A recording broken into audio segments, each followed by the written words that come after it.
Yo, what up guys, I'm Sammy and welcome back to the Soul Drop, and this is my first impressions look on the brand new shoe by Serious Player Only. So of course, Serious Player Only is a new basketball shoe company, and they made amazing shoes like the Player 1 and also the Player 1 Plus, which is heavily inspired, or the design is heavily inspired by, of course, like the Kobe 11, Kobe 9, also the Kobe 8, right? So the Player 1 Plus goes for 180 bucks, and then the Player 1, the regular one, goes for 160 bucks. And then the game one goes for 138 bucks, so basically 140 bucks. So if you guys do want to cop, I'll try to leave an affiliate link in the description box. There are some other colorways available.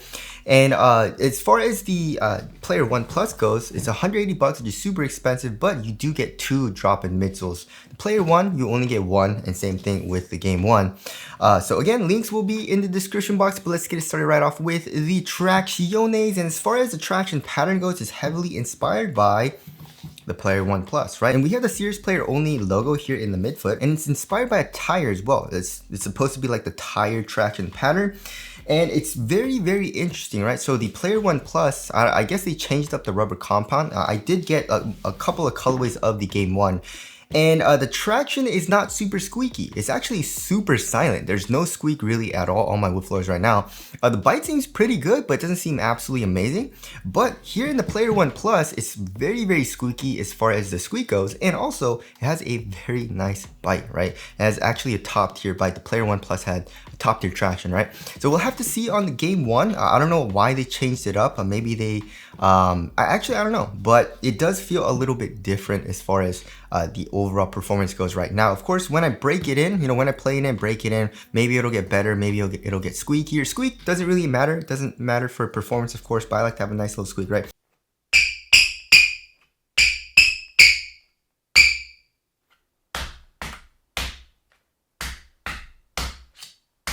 So the traction doesn't feel absolutely amazing. It feels pretty good so far.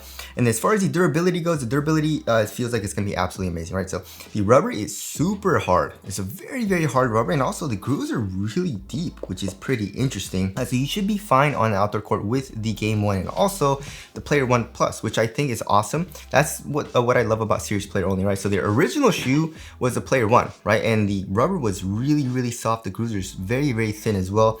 So they listened to us. Like when we said it's not going to be very durable for outdoor use, and then they changed it up here in the Player 1 Plus, and I guess that's what they're kind of going for with this tire traction pattern, right? So there is the traction pattern, and now moving on to the heel to toe transition. It's actually very, very smooth comparing it to like the Kobe 11, right? So as you guys can see, the Kobe 11 is all rubber, right? And basically all of these shoes on the table use a drop-in midsole. So there's no like midsole, there's no exposed midsole here. It's just a drop-in, right? So it's pretty clunky in the heel.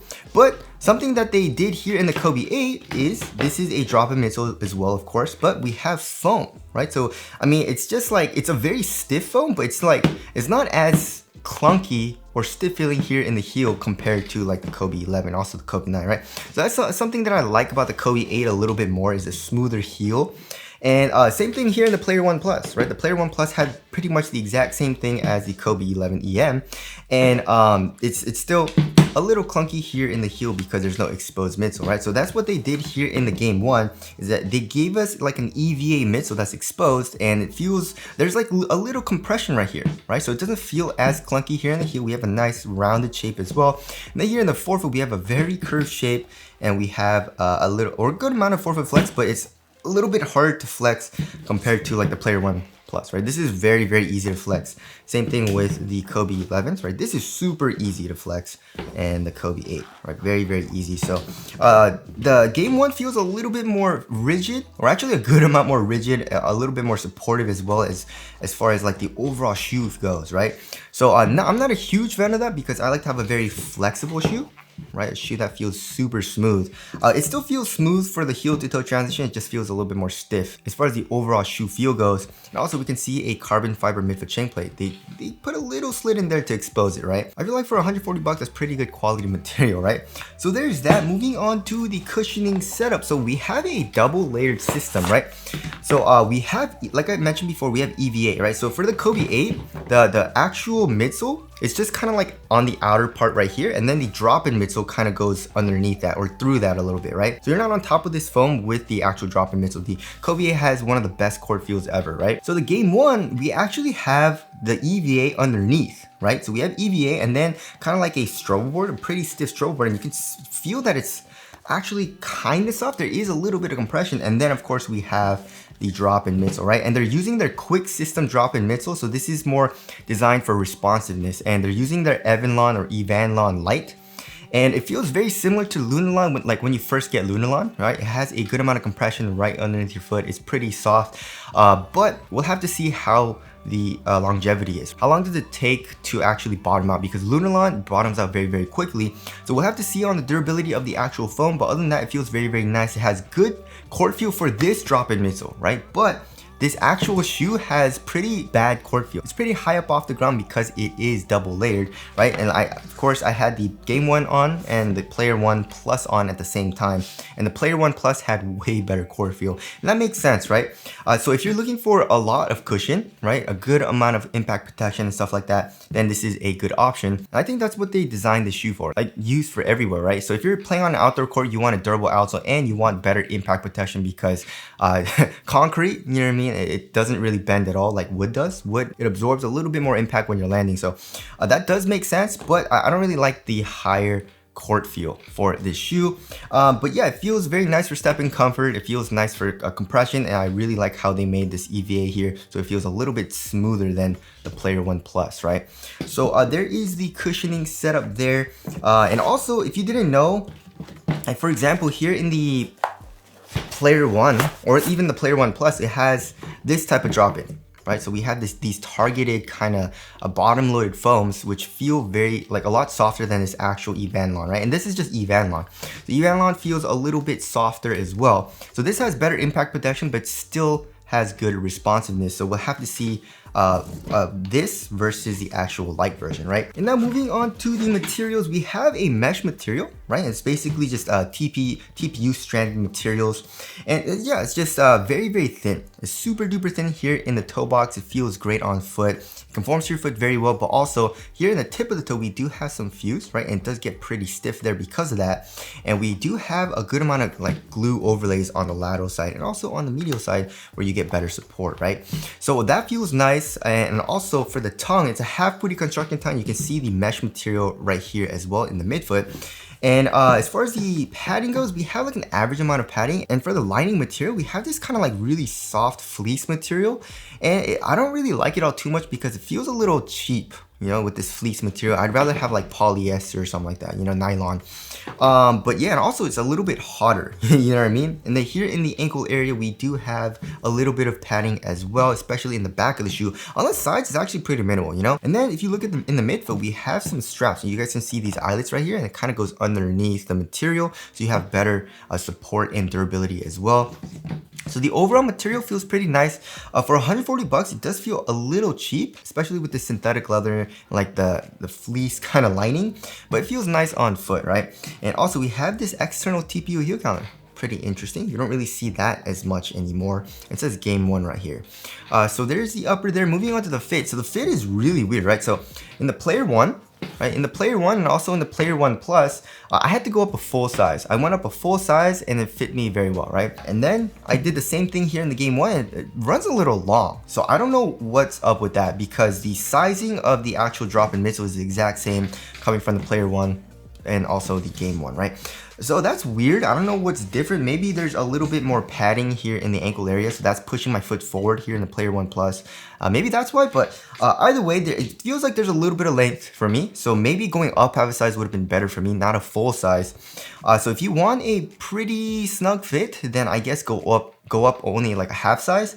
Just be careful on going true to size with the Game 1, right? And also here in the toe box, it's really, really roomy, right? And then comparing it to like the Player 1 Plus and also every other Kobe shoe, which is super duper snug in the toe box, it's a kind of a weird feeling, you know? And I don't really like roomy toe boxes all too much. And also as far as the width goes, it does feel a little bit wider than the Player 1 Plus, which is also weird.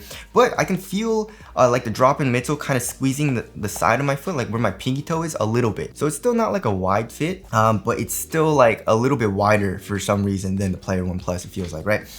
So yeah, the fit is very, very weird, you know, and also there seems to be a little bit of heel slippage, you know what I mean? If you look at the actual foam, right, it doesn't really like cup your heel as much as the Player 1 Plus. And also if you look at all the Kobes, they cup a little bit more and come up like this into like your Achilles a little bit more, as opposed to the Game 1. So, and also with this fleece material, it's a little slippery, you know what I mean? So because of that, my heel is not super locked down, I guess, segueing into supporting lockdown. So supporter, you're gonna be good to go, you know what I mean?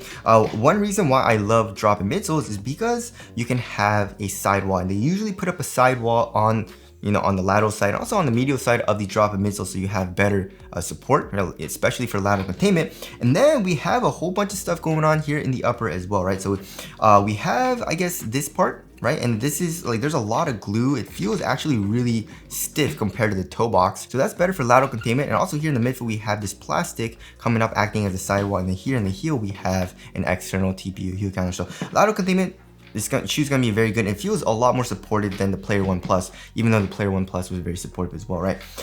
So there's that. And also lateral stability, you should be fine. We have a little bit of an outrigger, right? It does protrude out just a tiny bit. So lateral stability feels like it's gonna be pretty good. It's just the only thing I don't like about lockdown is the heel slippage, right?